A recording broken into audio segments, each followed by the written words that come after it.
future. One is a dystopian view of the future where technology has caused a major imbalance between the rich and the poor, with the rich living in isolated grandeur while the rest of humanity withers away fighting over scraps. So over here, for example, in the movie Elysium, people literally live in luxury on a space station orbiting the Earth with abundant resources, incredible healthcare, the best medical technology, and the rest of humanity lives in squalor on the Earth. Then you have another vision of the future, which you see in Star Trek, in which cheap energy combined with matter replicators can print everything from food to clothes, meaning that everyone gets what they want and therefore can reach the highest levels of self-actualization. So which of these is likely to occur? Well, let's look at the impact of technology in recent times and the situation that we currently find ourselves in. We have recently come out of the third industrial revolution, which was characterized by the emergence of computers, which led to the development of advanced communications technologies such as the internet. These communication systems allowed companies to set up global productions and services supply chains, otherwise known as outsourcing. The outsourcing phenomena is closely correlated with the rise of many countries like China, India, the entire East Asian economic miracle, which saw countries like South Korea, Hong Kong, Singapore grow rapidly. In total, the rise of these Eastern economies has resulted in the number of people living below the poverty line worldwide decreasing from 1.9 billion 2 decades ago to 700 million now. Though there have been nationalist uprisings in the West where people are complaining that their jobs have been lost to cheap foreign workers, one would be hard-pressed to argue that a reduction of 1.1 billion in international poverty is not a good thing. And this was made only possible because of communication technology. We are now, sorry, previous slide, you're on the wrong slide.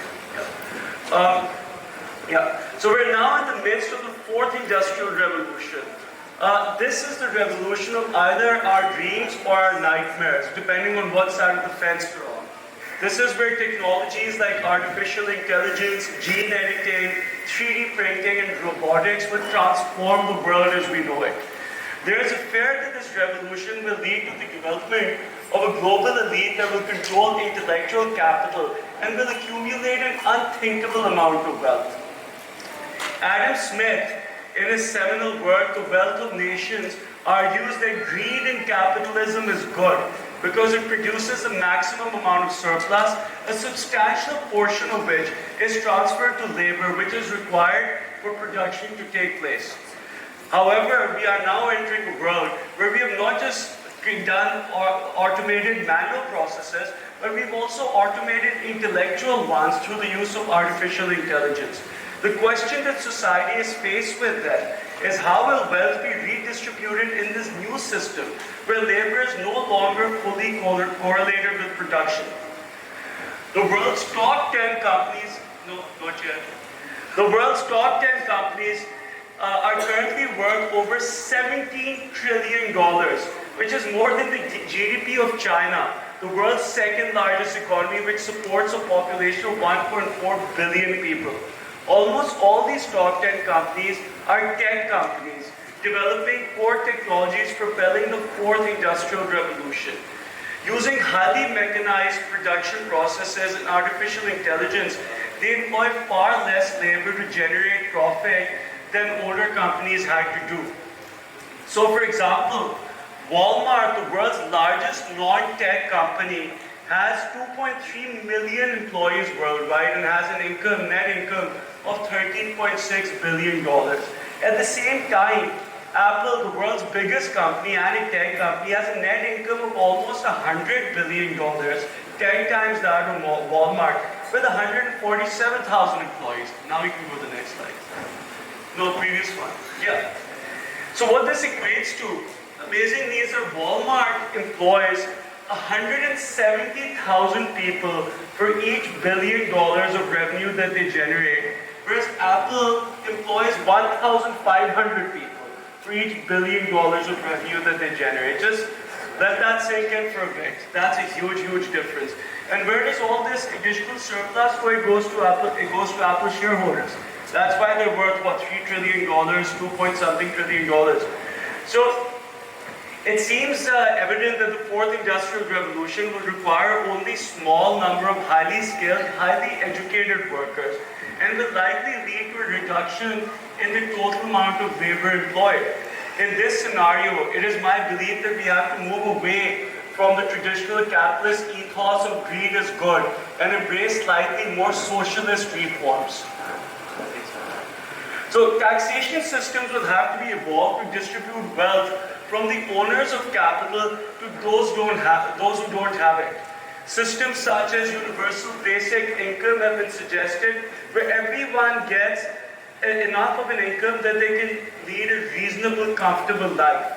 On the education side, there's a need to start focusing much more on entrepreneurship and entrepreneurship skills, the skills that one needs in order to be an entrepreneur.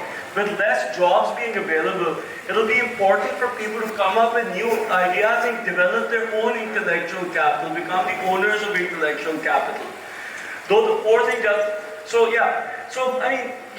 the fourth industrial revolution has presented a lot of challenges, but it's not doom and gloom entirely. There's also a unique opportunity to use these very same technologies that are causing job displacement to make the world a better place than it has ever been. So, for example, we're now able to synthetically create protein from actual animal cells. So this technology used to be very expensive. This is actually how they do it. They grow it in a lab. So the technology used to be very, very expensive, but the day is not far off when we'll be able to combine this technology with cheap renewable energy to bring the marginal cost of producing protein to almost nothing. Where AI has the potential to remove jobs, it also has the potential to make services much, much cheaper for the common person. So for example, the cost of taking a ride in a self-driven car will be only 20% of what it is with a human driver. Human driver takes up 80% in terms of wages when you take an Uber ride. Advanced 3D printing will reduce the cost of prototyping and production dramatically, democratizing the whole manufacturing process, creating opportunities for new entrepreneurs to enter manufacturing without needing to raise enormous amounts of capital. So we'll create more opportunities for entrepreneurship actually. It will also drastically reduce the cost of housing. You can see a 3D printer actually printing a house here. Medical technology is poised to extend human lifespans and the quality of life dramatically. The opportunities are really endless. But we need to overcome the systemic challenges inherent in our current capitalist system, which was designed for a different time, in order to ensure that everyone is able to benefit from the huge surpluses that these technologies are going to produce. In the end, I have no doubt that intelligent entrepreneurs will be able to accumulate substantially more wealth than they have in the past because they can use these technologies, but at the same time, the surpluses could be so huge if it's used well. And if we redistribute those surpluses effectively, we can improve the life of everyone on the planet. We will soon have the technology to drastically increase the size of the resource pie. So even if entrepreneurs and business leaders take a significant chunk, the rest of the planet will not just be left with enough to live well, but to reach a high level of self-actualization. We must, however, evolve our economic system to comply with this new reality so that we can all live in the world of Star Trek and not that of Elysium. Thank you.